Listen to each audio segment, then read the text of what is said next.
The interruption of a man's voice draws her attention away from her thoughts, prompting him to inquire about what she's pondering. Realizing she now has an official introduction, she apologizes. Although she had heard that the Duke was attractive, she hadn't expected him to be so strikingly handsome. She wonders how her father managed to find him. Yvonne even entertains the thought of arranging a second date with him herself. However, she knows this isn't the appropriate time for such considerations. She urges the white-haired lady to conclude quickly so they can leave. Summoning her courage, she asks the Duke if he could lend her some money. There's an uncomfortable silence between them. Yvonne had anticipated him losing his composure and leaving hastily after such a request. She's perplexed as to why he remains, staring at her. She muses that it would be preferable if he either laughed it off or declined rudely.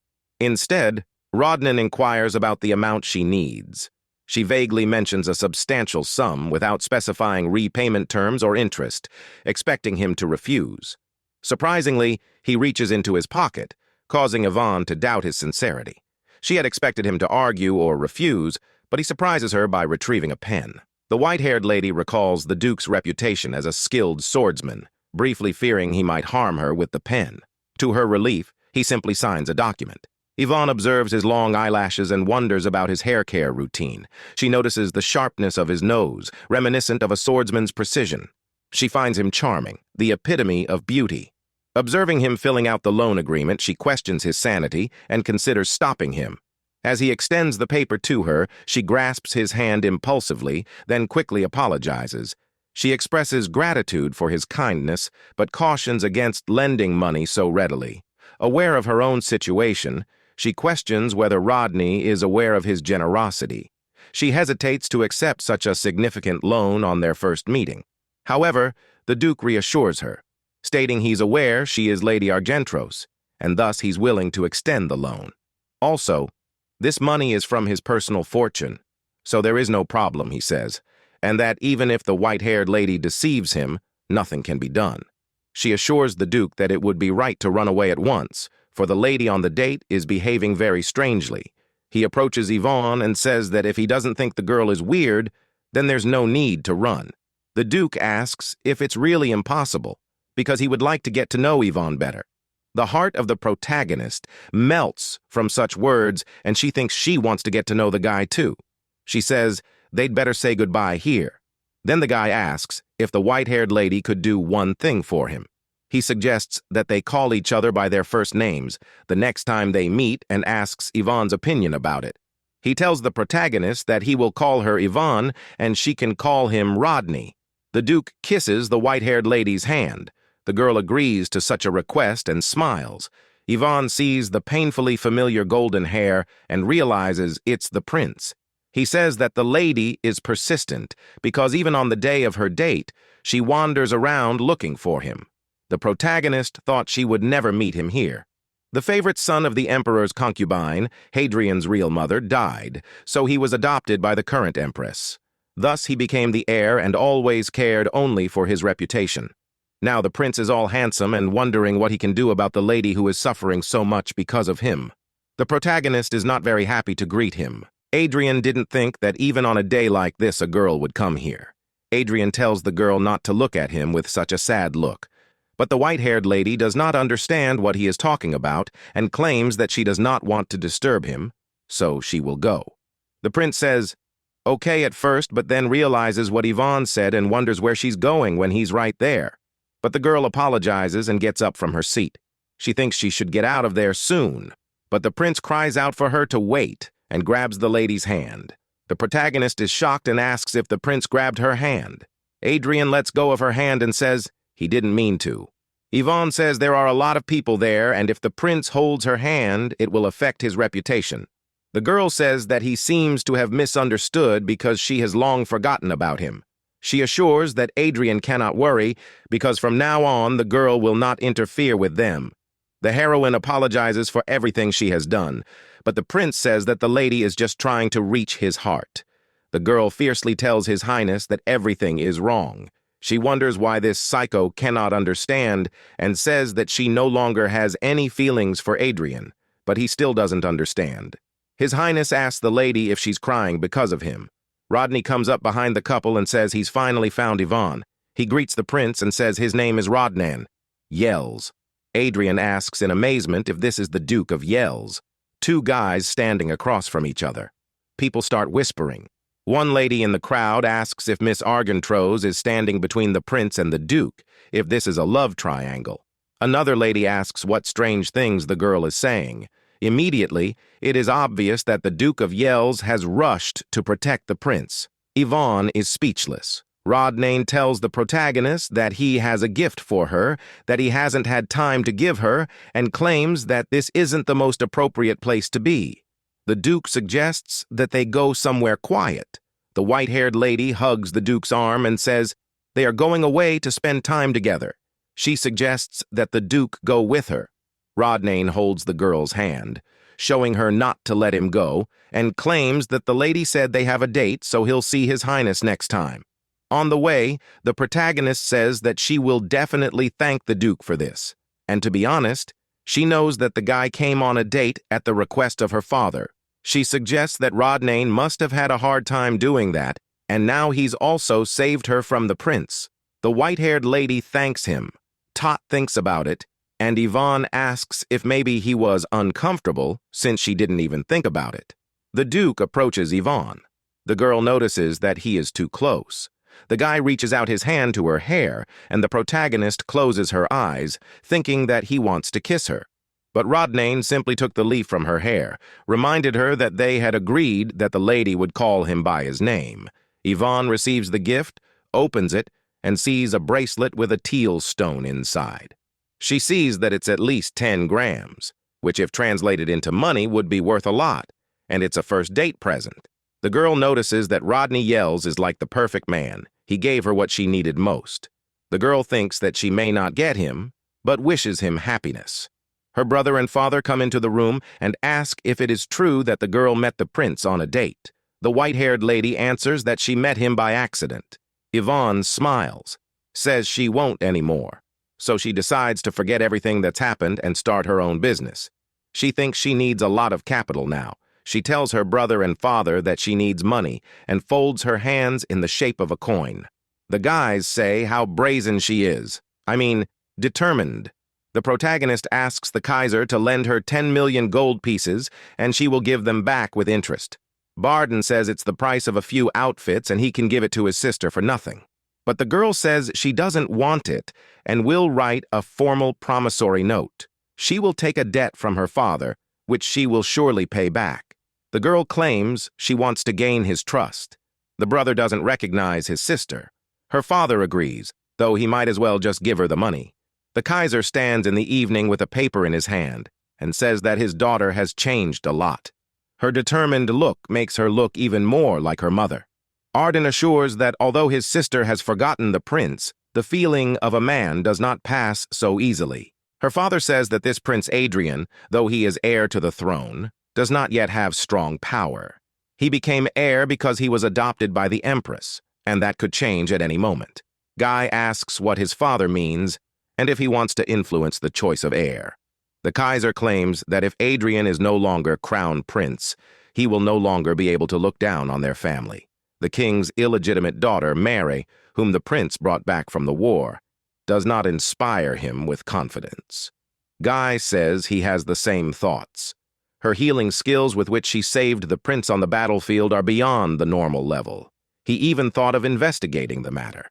The father entrusts the case to his son and tells him to contact the third prince to the protagonist. Someone sent 2 letters. The girl asked who they are from. The maid says that one is from the Duke of Yales and the second from the Crown Prince. The white-haired lady is desperate because she thinks the first is with a complaint and the second with a summons. She thinks the Duke may not be happy to see her, and the prince has probably sent a warrant for her arrest for the bomb incident. The maid tries to calm her mistress and assures that although she acted a little on emotions, she now leads a calm life, as if she went to a convent. Yvonne wonders where the convent is so good and boils her maid to bring her letters. First, she opens the letter from the Duke and wonders what to do if it is a letter of complaint or a demand to return the bracelet from Teals. The girl remembers that he was so caring and tender that day. She reads the text of the letter Rodnane wrote to the girl that he really enjoyed last night's date. The guys are worried whether the main character liked the gift. If she has time, Tony Pervasive, tomorrow to go to the opera with him, he will wait for her answer. The white-haired lady looks at the paper and realizes it's an invitation for a second date. The girl is sorry to refuse such a man, but nothing can be done.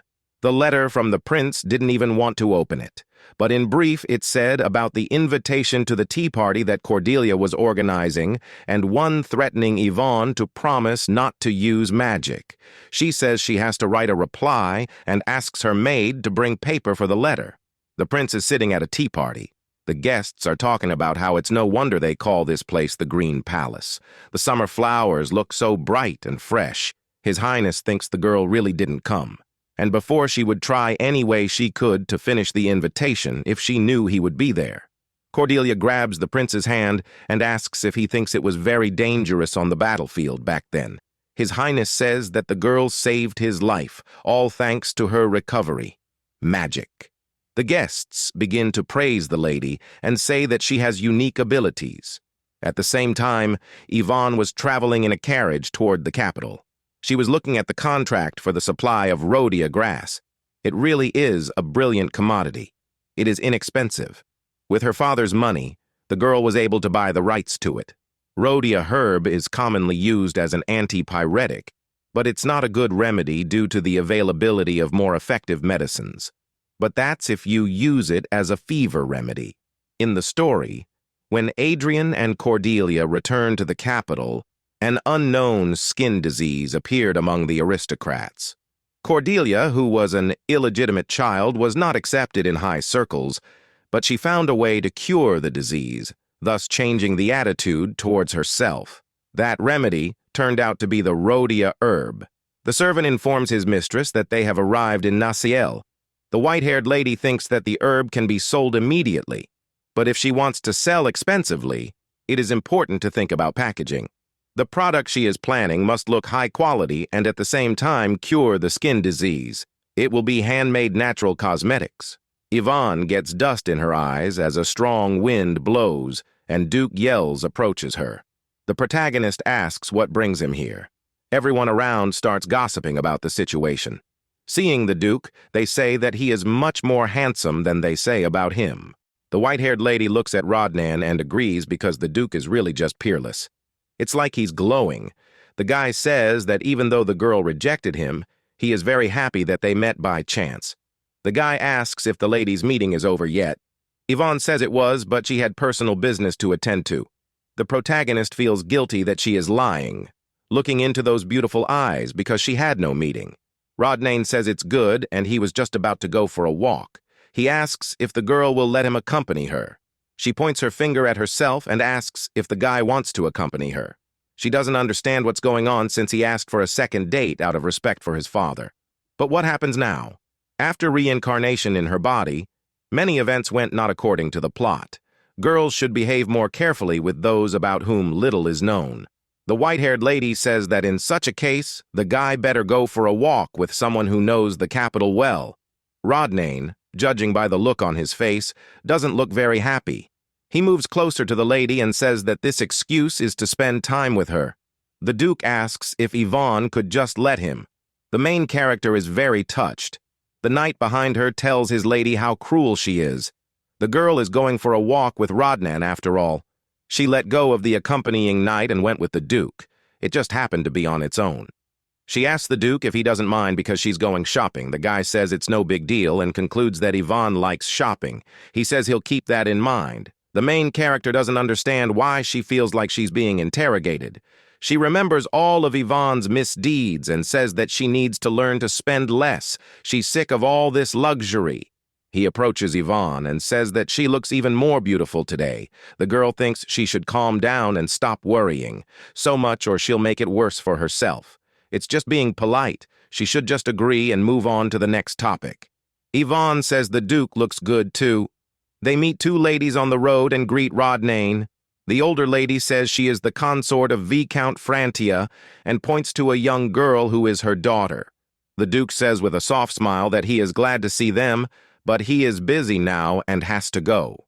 Ivani notices that he just acted so cold, which seems strange to the girl because she thought he was nice to everyone. The Duke asked if he had asked the white-haired lady too many questions, for he had said he would not interfere. He apologizes and says he's just interested in getting to know the lady better. After putting the whole picture together, the girl comes to the conclusion that he has an interest in her. As soon as she saw the coat of arms of the Yells family, she remembered that the Duke had another reason for treating her like that. The history of the imperial family of Verbe she studied in her classes. The protagonist remembers the secret investigative organization of the imperial family. Since an official investigation was impossible, they operated secretly. They were said to be closely related to one of the 4 major clans in the empire. No one has seen them live. But if the Yells clan is in charge of the secret investigation of the imperial family, then everything falls into place. The white-haired lady walks into a store with cosmetics and starts testing the products. Herzog asks if she is choosing cosmetics for herself. The girl claims that she is, but the guy says she looks fine without makeup and asks why she needs all that stuff. Yvonne is embarrassed and says it's not that good. She thinks Rodnan is trying to point out that the white-haired lady is wasting her money. The couple enters another store and sees an exquisitely dressed lady there. She greets the protagonist and the boy. The white-haired lady notices that the saleswoman immediately recognized them. The mistress is not badly aware of the representatives of the upper class. Ivani inhales and smells a wonderful aroma. It's the scent of herbs. She applies the product on her hand and notices that the hostess is proud of her products, as well as they have a pleasant smell and texture. The white-haired lady thinks she can make the right me and cosmetics here. With the help of Rhodia Herb, she turns around and meets the Duke's eyes, who tilts his head with a smile. The girl remembers that the Duke gave her the bracelet and she gave him nothing. The white-haired lady calls Rodnan to her, then comes closer and asks, "What's wrong?" The protagonist realizes that it's impossible to think that way, but the Duke seems to her like an obedient dog. She puts some cream on her finger and asks the guy to give her his hand. He doesn't understand at first, but then agrees. The guests at the royal palace are gossiping about the Duke and Yvonne again, as they have already heard rumors that they went on a date tonight. The prince approaches the crowd with Cordelia. He claims that the event is over, and the guests are not leaving. He says he was curious what they were talking about. One lady claims nothing much happened. They were just discussing the Duke of Yales and Miss Argentro's. Rumor has it they're on a date at Naziel's. The prince hesitates and repeats the girl's words about the lady being on a date. Cordelia seems agitated by the prince's behavior. The guests bid farewell to his majesty, and he leaves smirking. He thinks Yvonne is trying to make him jealous, and it's kinda cute. Cordelia clutches the flower in her hand and says she needs to get his attention back. She sees a guy walking down the road and realizes it's Barden Argentros. During the war, with the help of healing magic, the princess managed to win the favor of those around her. The only one who didn't fall for her charms was Duke Barden. Cordelia might be able to use him to regain the prince's interest in her. She doesn't dislike the guy, but she has no other choice. As the couple leaves the store, the protagonist says that the Duke is very much in tune with the scent of the rose. The white-haired lady says that it suits him very well, and adds in her mind that everything suits handsome men. Rodnan wants to ask Yvonne something, but her brother interrupts the Duke and gets between them. The protagonist asks where Barden is from, and he says that rumors of their date have reached not only the academy, but also the imperial palace. When the Duke returns home, Aunt says he has completed the investigation into Lady Yvonne's financial situation that his master asked him to do. Rodnan, with a grim face, tells his servant to report the ward claims she has no debts and has not lent money to anyone. Everything is crystal clear. He asks what happened to the master, since he looks so puzzled. The Duke asks Aunt how he can confess his feelings to a girl who needs no money. No expensive gifts, no dates. The servant asks if the girl said so herself and says that if she doesn't want anything, it means rejection. The ward apologizes and says he's worried about his master. Rodney asks what's bothering the boy so much. He says that if you think about it, his master is just one of the fish in the lady's tank. The Duca asks what that means. Aunt explains that this is a fashionable expression in the capital now. It means that a person continues to date an admirer even though they have the intention of developing the relationship, like keeping fish in an aquarium. He tells Ant to send a letter to the third prince that he will pay him a visit soon. Yvonne is home now, but she did explain to her brother that it wasn't a date. He says that he hopes that the girl is not interested in Duke Yale's, but the girl assures him that she is not. In the evening, the guy takes a bath. He's really worried about his sister and she is just joking around. His brother thinks that if His Highness were not a prince, he would have finished him off in the garden. Barden remembers that he had noticed a strange print in the garden that day and had almost forgotten about it. The guy gets out of the bathtub and throws a robe over himself. He takes the bracelet in his hands and walks to the mirror. His brother looks at the bracelet with the purple stone, but when he looks in the mirror, he realizes there's something behind him. It's a giant scolopendra. Barden turns around in shock and asks what it is. It attacks the guy and knocks him to the ground. The bracelet jumps out of the white-haired guy's hands and bangs against the door. Barden doesn't know how that thing got in there. He uses defense magic. That black haze looks like dark magic. The brother thinks, who could have sent that monster? The guy's barrier is starting to crumble. Yvonne is sitting in her room. She asks Carol if she heard anything, but the maid doesn't understand what her mistress is saying, and the white-haired girl thinks she imagined it. But suddenly she hears another rumble and runs out into the corridor. The maid asks where her mistress has gone and follows her. The girls go to Barden's room. The maid tells them it is the young master's room, but she hears nothing at all. Yvonne opens the door and tells the maid that her brother is in danger. She asks the maid to call the men. The girl realizes that she clearly heard a roar and the words of a spell. She orders to call for people, but if nothing special happened, she will feel embarrassed. A girl looks through the open door and sees her brother fighting a monster. She is shocked and asks what is going on. Vardon notices that his sister has come and asks her to strike with magic. But right now, the girl can't use magic. The boy notices that the monster has poison pouring out of its mouth and warns his sister about it. The girl gets very frightened, and a protective barrier appears around her. The brother asks his sister if she has just woken up and tells her to use magic. The scolopendra breaks through her brother's barrier. He creates a magic circle to bounce back. Yvonne realizes that the magic broke because of her. She would like to do something, but her body won't listen to her. She asks when Carol will be back and if Barden will be able to hold out until help arrives. Since the girl can't help, she'd better back off. Her brother starts to use attack magic, but the monsters won't take anything. He thinks his sister panicked. She's probably seeing such a monster for the first time and is naturally confused by the situation. He almost fainted when he first saw such a monster. But Barden can't handle it without his sister's help. He tells Yvonne to pull herself together, but suddenly the poison paralyzes him. The boy is very angry at his powerlessness. But his sister may be in danger. Suddenly, the protagonist screams at the monster not to move. She calls it a lousy bug and throws her bracelet at it. With this blow, she hurts the monster badly. As rumors come running, they ask if Mr. and Mrs. are all right. Barden forgot that the most useless thing in the world is worrying about his sister. Cordelia starts bleeding. She claims it just can't be. Her contract with the monster is over, and in return, her life is shorter. She wonders how some insignificant bracelet the white-haired lady killed her monster. At first, the girl was able to do this with the monster that followed her shadow. But the scolopendra named Callan, whom the princess had sent to Barden, was a monster of the highest level. He wasn't the kind that could be defeated by ordinary physical strength. Cordelia realizes that the protagonist showed up at just the right moment. She couldn't hear anything outside because of the dark magic. The princess concludes that the girl already knew what was going on. It's impossible. Since Cordelia didn't plan to attack Barden, she was only going to follow him until she found out that he'd recorded her trail in that tree. Love the manhwa? Subscribe for more.